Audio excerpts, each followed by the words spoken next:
Now, what's really ironic is when you have guys like Bill Gates, who owns 4 private jets. Yeah. Just one of those jets in one day spews out more carbon than your car does in the whole fucking life you use it.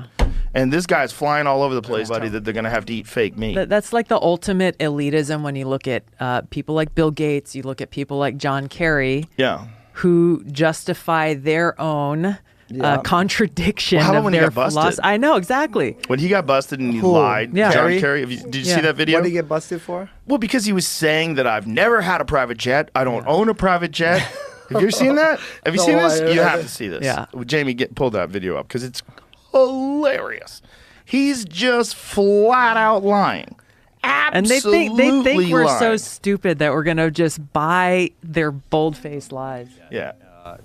Mr. Chairman, I'd like to enter into the record article here from February 15th of 2023.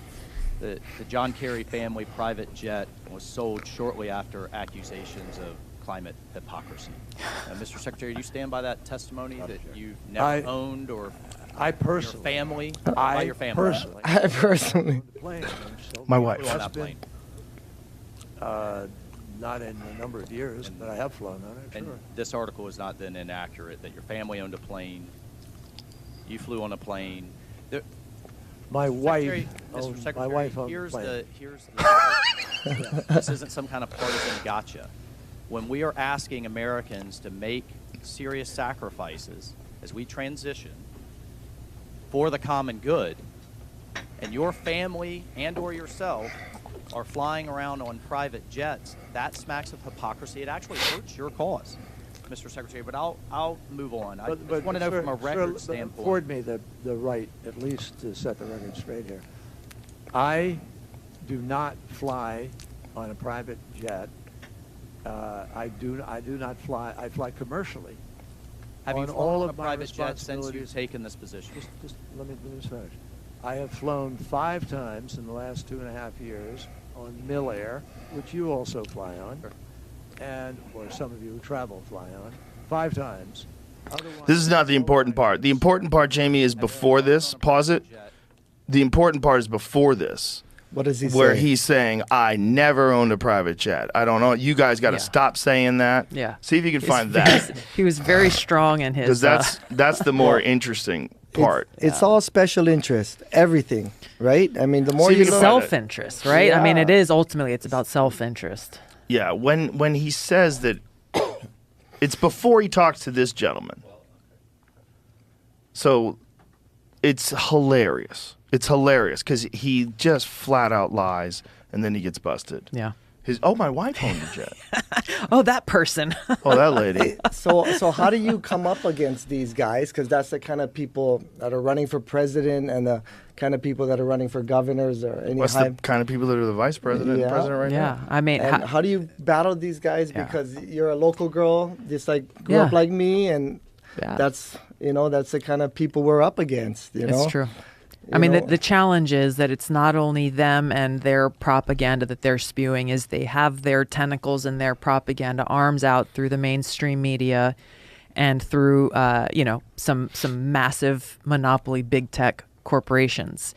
Yeah. The beauty is that more and more, I mean, people are starting to see the truth. They're starting to see through these politicians' lies. And are actively looking for leaders who actually care about the people rather than these political leaders and bureaucrats and others who are making their decisions based on keeping power, growing power, or taking care of themselves, family members, or their pocketbook, their own selfish interest. Imagine where we would be right now if Elon didn't buy Twitter. Oh, gosh. Yeah. Thank God. None of that stuff none of the Twitter files would have been exposed. We would not have known. Yep. And he just made a tweet yesterday about Facebook. See if you can find the Facebook tweet where he's talking about Facebook censoring people for ad revenue, even and limiting their posts, even if what they're saying is true. Yeah. Which is where it gets really creepy. Yeah. Because it's one of the things that happened with Tucker Carlson. They demoted his video. So it was seen by approximately 50% less people. They limited the reach. And what he was saying was absolutely true. Nothing he was saying is inaccurate. And they got a note from the federal government, you need to do something about this, to take it down. They said, we can't take it down because it's true. And they said, well, you need to demote it. Here it is. The Facebook caved to far-left pressure groups and now allows them to silently dictate policy in exchange for ad money. I think the big news that people should take away from what you just said, Joe, is the excuse that these corporations always give is like, hey, we're private companies. We can do whatever we want. But the fact that we are now seeing more and more evidence that they are censoring people at the direction of people in the White House and people in the federal government or the FBI or other law enforcement agencies is the most chilling violation of our First Amendment rights. So this says that the advertising boycott battering Facebook is unlike anything the social media giant has faced in its 16-year history. 3 days in, 800 companies worldwide have pulled millions of dollars in advertising from the social network, with brands from Coca-Cola to Ford to global conglomerate Unilever demanding that Facebook monitor hate speech more aggressively. With pullouts mounting, the company's name constantly tied to racism and hate in the news coverage, CEO Mark Zuckerberg responded by live streaming part of an employee meeting, one of the few things he's done in that company's history. One of the few times he's done that, rather, in that company's history. Then on Wednesday, Facebook's powerhouse policy and communications chief, former British Deputy Prime Minister Nick Clegg, issued an open letter titled, "Facebook does not benefit from hate," touting its efforts to police its content. The boycott emerged as a crucial test for a company that has become a key player in American politics simply because of what it hosts and promotes on its site, which until recently had been vocally doubling down its commitment to keeping an open platform for user speech. The thing about this, like, stop hate speech, like, how much of that hate speech is really even people? How much of that hate speech is troll farms? 19 of the top 20 Christian sites on Facebook were found to be run by Russian troll farms. How much of this hate speech is led even by our own government? How much of this hate speech is fake, and they use it so they can crack down on all kinds of speech?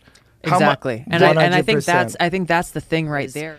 Whether they use the term hate speech or misinformation or disinformation, right. These have become labels that they slap on people, on our accounts. I right now on Instagram now for the last few months. Hey, woman, since your man ain't got no heart, what's going on in my apartment tonight? I'll show you a real man. There you go. What? Fuck you.